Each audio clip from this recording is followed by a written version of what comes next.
دیکھیے، ایک تو آپ نے میری دو تحریروں کو جو ایک سامنے رکھا ہے ان میں 40 سال کا وقفہ ہے۔ جی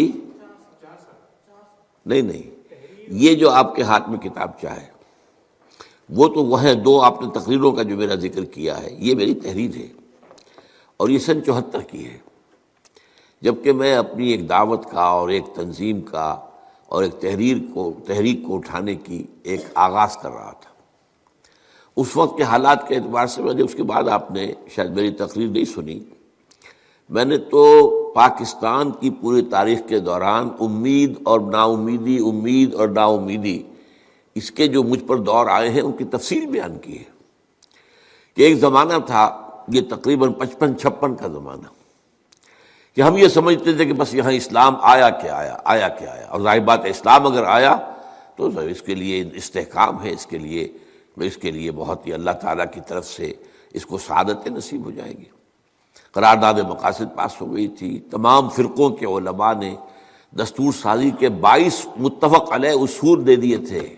وہ سارا الزام جو تھا کہ یہ کس کا اسلام نافذ کرو گے، شیعہ کا یا سنی کا، دیوبندی کا کہ بریلوی کا، سب نے جمع ہو کر کہا یہ 22 اصول ہم متفق ہیں، ناؤ گو اہیڈ، بناؤ دستور۔ لیکن نتیجہ کیا نکلا وہ تو آپ کو معلوم ہے کہ بہت کچھ اگھاڑ پچھاڑ کے بعد پھر یہ سن 56 کے اندر چودھری محمد علی صاحب کی مساعی سے ایک دستور بنا اور الیکشن ہونے والے تھے، اور یہ کہ اس کا نتیجہ یہ تھا کہ اس پٹڑی پر گاڑی چڑھ جاتی اور چلتی۔ امریکہ نے بلایا ہمارے اس وقت کے commander in chief Ayub Khan کو، اور وہاں اس کی پیٹھ تھپکی کہ جا کے سب تلپٹ کر دو، لپیٹ دو۔ دستوریہ بھی لپیٹ دی گئی، دستور بھی لپیٹ دیا گیا، الیکشن بھی لپیٹ دیا گیا، الیکشن اور مارشل لا آ گیا۔ یہ پھر اس کے بعد انتہائی مایوسی کا دور ہے۔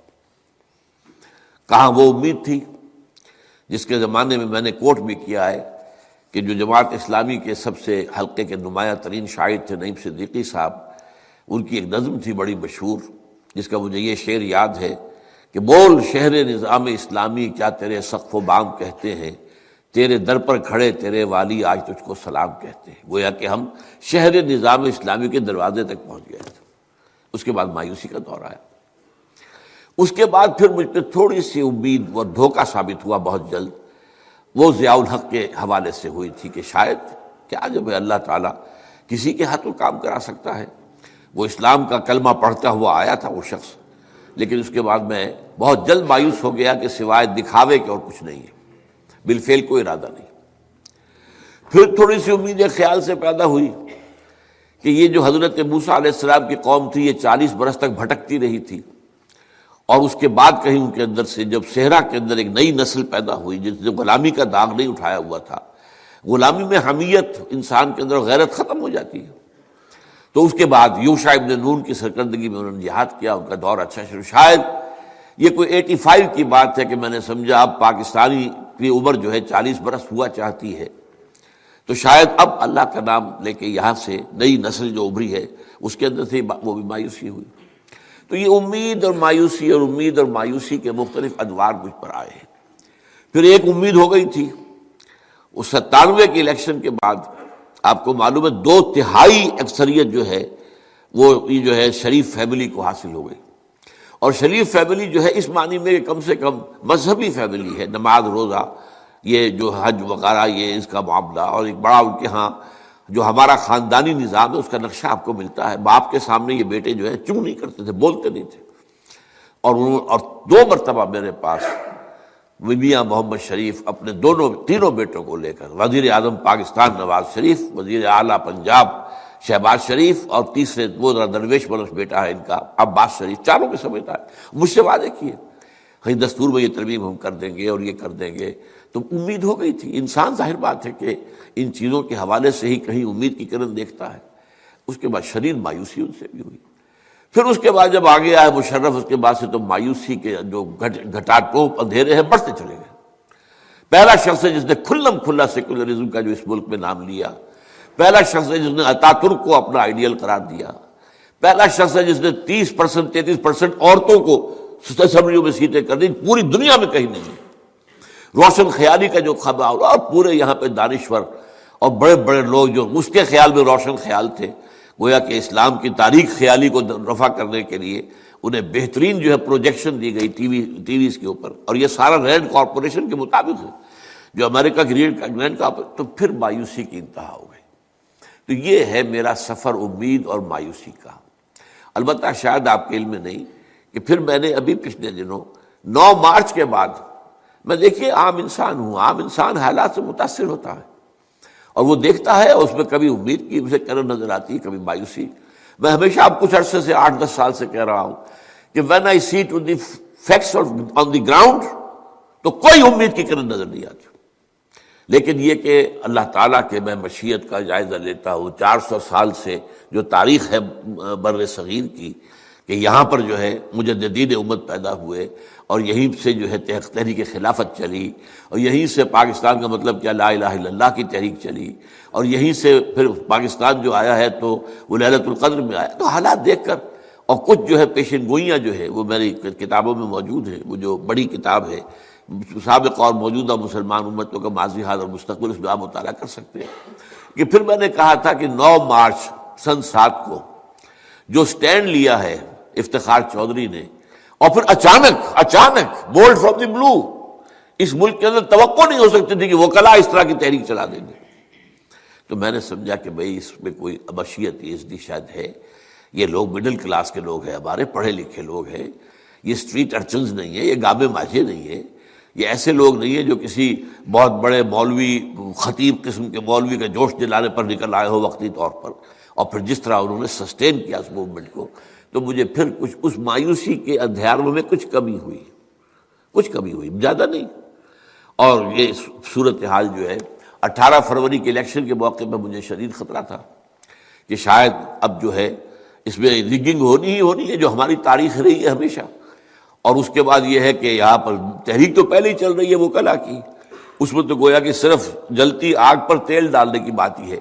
تو یہاں فساد ہوگا، دنگا ہوگا، بدامنی ہوگی، may be a civil war, اور دونوں طرف گدھ بیٹھے ہوئے تھے، بھارتی افواج مشرق میں اور نیٹو افواج مغرب میں، منتظر تھے کہ کوئی نہ کوئی وہاں ہنگامہ ہو اور ہم انٹر ہو جائے، اور ہم یہاں پر آ کر جو ہے کم سے کم پاکستان کے ایٹمی دانت توڑ دیں۔ ظاہر بات ہے اس کے بعد پاکستان کی کوئی حیثیت بھارت کے مقابلے میں رہے گی نہیں۔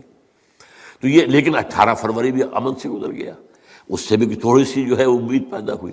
تو اس طریقے سے اس کے اندر اتار چڑھاؤ آتا رہا۔ یہ تو ہے اپنی جگہ پر ایک واقعہ جو آپ نے بیان کیا ہے، لیکن کام کرنا ہمارے ذمے ہے ایک فرض کے اعتبار سے۔ اللہ کے دین کو قائم کرنے کی جد و جہد کرنا فرض ہے، حالات کچھ بھی ہو۔ اب مکے سے زیادہ بدترین حالات کوئی ہو سکتی تھی، وہاں کھڑا ہوا ایک شخص اللہ کا نام لے کر، آخر محمد الرسول اللہ صلی اللہ علیہ وسلم انسان ہی تھے نا، آپ کھڑے ہوئے رسول تھے اللہ کے، لیکن ایک آدمی، اور پہلے 4 آدمی ایمان لائے تو 1 اور 4 مل کر 5 آدمی ہوئے۔ 10 برس کی مشقت، محنت شدید ترین، بمشکل 100 آدمی آئے۔ اس کے بعد ایک دم ایک چینج ہوتی ہے حالات کے اندر، اور مدینہ منورہ میں ایسے حالات بدلتے ہیں، حضور کے قدم مبارک ابھی وہاں پہنچے بھی نہیں ہیں، صرف 2 شاگردوں کو بھیجا ہے، اور وہاں کے دونوں بڑے قبیلے ایمان لے آتے ہیں۔ اب یہ ہے ڈیوائن انٹرونشن اللہ تعالیٰ کی طرف سے۔ لہذا کام تو ہمیں کرنا ہے ایک فرض کے حوالے سے، چاہے حالات کتنے بھی خراب ہوں۔ جیسے کہ ہم کہتے ہیں، میری چونکہ بہرحال ایک بیک گراؤنڈ جو ہے میڈیکل بھی ہے، تو آپ کو معلوم ہے کہ ایک معالج تو یہ کہتا ہے کہ جب تک سانس تب تک آس، آخری وقت تک اسے کوشش کرنی ہے۔ لیکن یہ کہ ہمیں جو ہے امید اور بیم کے معاملات آتے رہیں گے، اس کی کیفیتیں مختلف ہوتی رہے گی، لیکن ہماری اصل پکار کیا ہے کہ یہ آپ کا فرض ہے۔ اللہ کے دین کو قائم کرنا مسلمانوں کے ذمہ فرض ہے۔ بس بدقسمتی کیا ہے کہ ہم نے نماز کو تو فرض سمجھا ہے، روزے کو فرض سمجھا ہے، اقامت دین کی جد و جہد کو فرض سمجھا ہی نہیں ہے۔ میری ساری عمر بیت گئی اسی میں کہ ازرو قرآن، سارا فکر فلسفہ قرآن کا دوں، جس سے یہ بات سامنے آ جائے کہ یہ فرض ہے، اس کے لیے جماعت بنانا فرض ہے۔ وہ جماعت جو ہے بیعت کی بنیاد پر بنانا مسنون ہے، اور یہ کہ اس جماعت کو جد و جہد کرنی ہے۔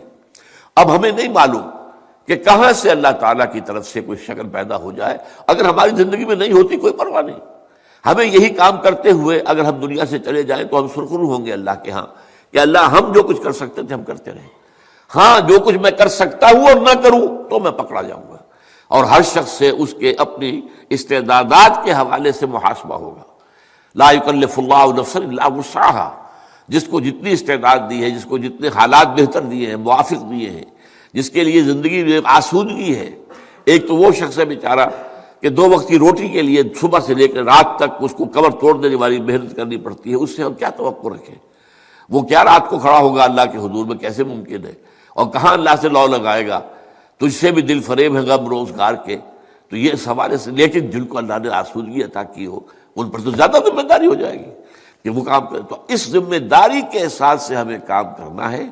البتہ اس میں یہ کہ ایک امید کا نقشہ جو میرے سامنے رہا ہے، اب بھی میں کہتا رہا ہوں ہمیشہ کہ اب بھی مجھے جب میں فیکٹس آن دی گراؤنڈ دیکھتا ہوں تو مایوسی ہوتی ہے، لیکن پھر میں اپنا صغرا کبرا درست کرتا ہوں، 400 سال کی تاریخ کے لینڈ مارکس کو پھر یاد کرتا ہوں، احادیث میں پیشن گوئیاں جو ہیں ان کو دوبارہ یاد کرتا ہوں.